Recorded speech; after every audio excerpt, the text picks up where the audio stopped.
Ya, assalamualaikum warahmatullahi wabarakatuh.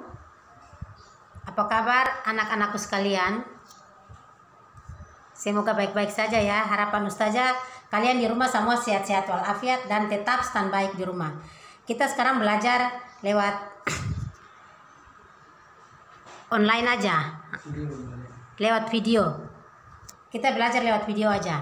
Video yang telah Ustazah siapkan ini materinya yaitu tentang cahaya dan alat optik. Ya, cahaya dan alat optik.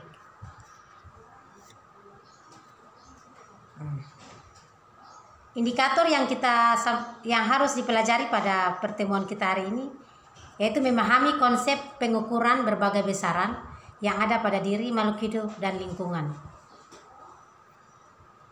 Tujuan pembelajaran merancang percobaan untuk menunjukkan sifat-sifat cahaya. Kedua, menjelaskan hukum pemantulan cahaya berdasarkan hasil percobaan dan mendeskripsikan proses pembentukan dan sifat bayangan pada cermin datar, cermin cekung, dan cermin cembung. Ya, pertama kita lihat sifat-sifat cahaya. Cahaya memiliki sifat antara lain dapat merambat lurus, dapat dipantulkan, dapat digabungkan, dapat merambat dalam ruang hampa, dan dapat memiliki kecepatan 300.000 meter per sekon. Itu adalah sifat cahaya. Nah, kita lihat benda.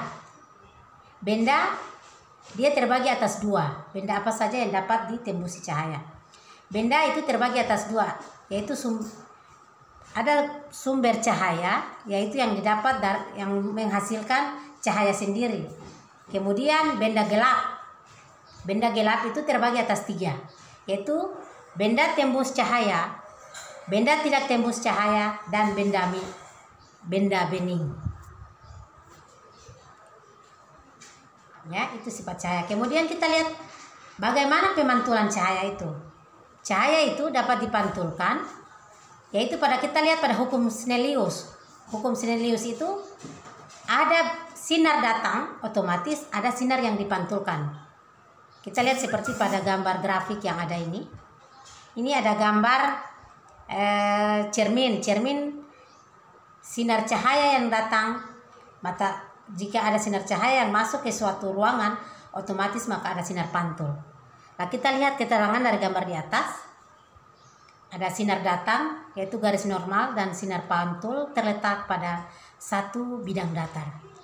Kemudian yang kedua, dari gambar grafik di atas, kita lihat ada sudut datang cahaya, yaitu dilambangkan dengan I, yang sama dengan sudut pantul cahaya dikasih simbol R, atau lebih besar A, O, N, sama dengan lebih besar N, O, B. Ya. Nah, kita lihat ada pemantulan cahaya. Pada gambar ini sudah jelas ada pemantulan cahaya pada cermin datar.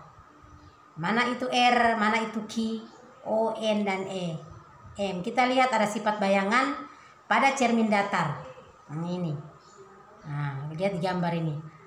Sifat bayangan pada cermin datar, maya tegak sama besar. Ada jarak bayangan sama dengan jarak benda pada gambar ini. Kemudian bayangan sama dengan tinggi benda dan posisi bayangan berlawanan dengan posisi benda. Bisa dilihat? Ya. Oke, jadi kita lihat ini pada gambar yang ditampilkan ini ada pemantulan cahaya pada cermin datar. Cermin datar yang nanti kita akan lihat berikutnya lagi.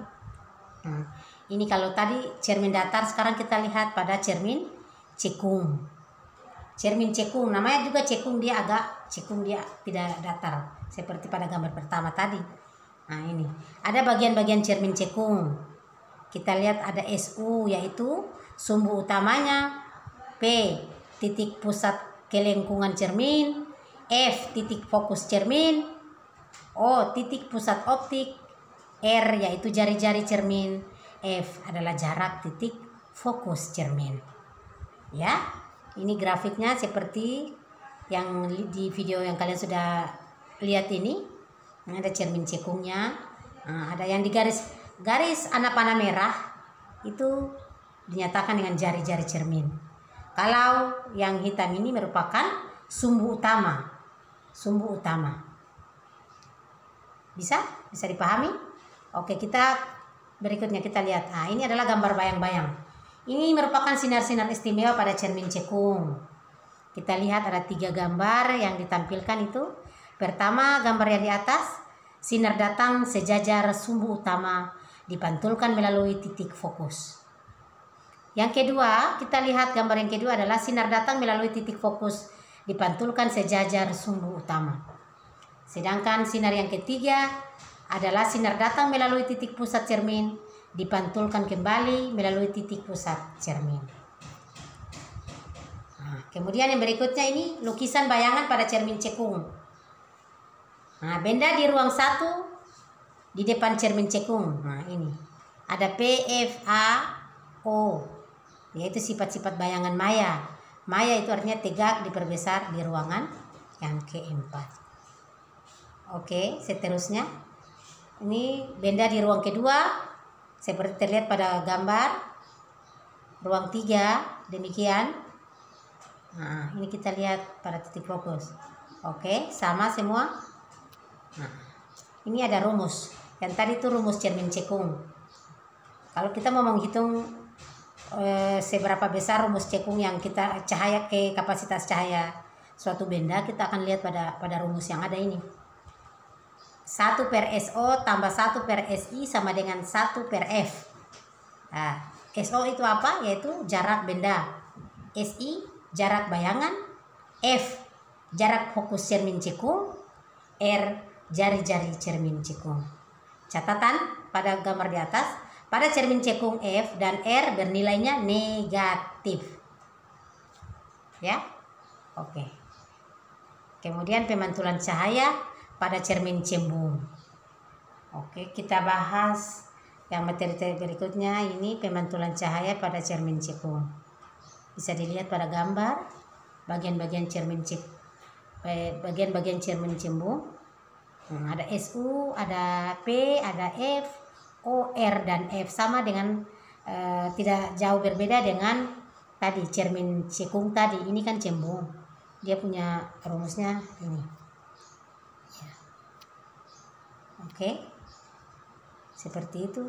1/SO tambah 1/SI sama dengan 1/F, didapat dari 1/SO tambah 1/SI sama dengan 2R, di mana M sama dengan SI/SO sama dengan HI/HO, yaitu jarak benda SO, S1 jarak bayangan, F jarak fokus cermin cembung, R jari-jari cermin cembung. Ya, catatannya pada cermin cembung atau F nilai F-nya itu nilai R bernilai negatif. Tadi di cekung F-nya bernilai positif. Ya, beda.